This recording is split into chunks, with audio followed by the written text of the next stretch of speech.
Lagpas taong level ng baha nararanasan sa ilang barangay sa Dagupan City. Yan ang tinutukan ni CJ Torida ng GMA Regional TV, Balitang Amianan.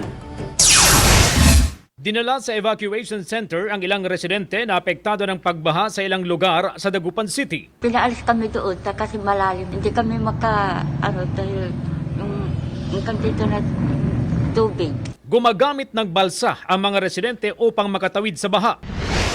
Binaha rin ang ilang bahay sa Mangaldan, Pangasinan. Matagal daw humupa ang baha dahil walang madadaluyan. Ay, kailangan talaga kasi bahan talaga yan. Ay, marumi yan.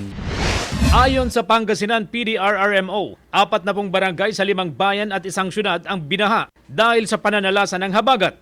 440 families, katumbas ng 2,001 na individual ang inilikas.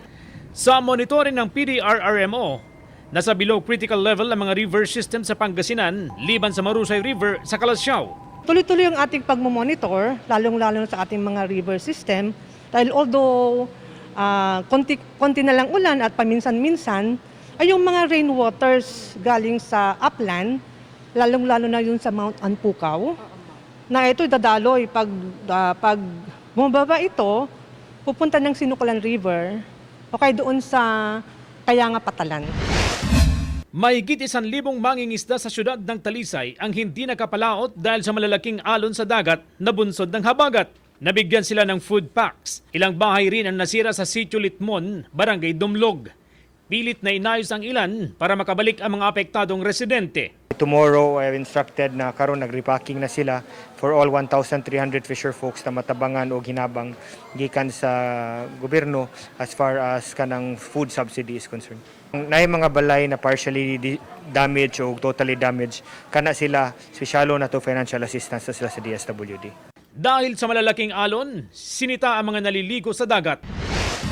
Problema ng ilang residente ng Barangay Santo Niño Norte sa Arevalo, Iloilo City kung paano bumangon sa gupit ng habagat. Nasira kasi ang bahay ng ilan.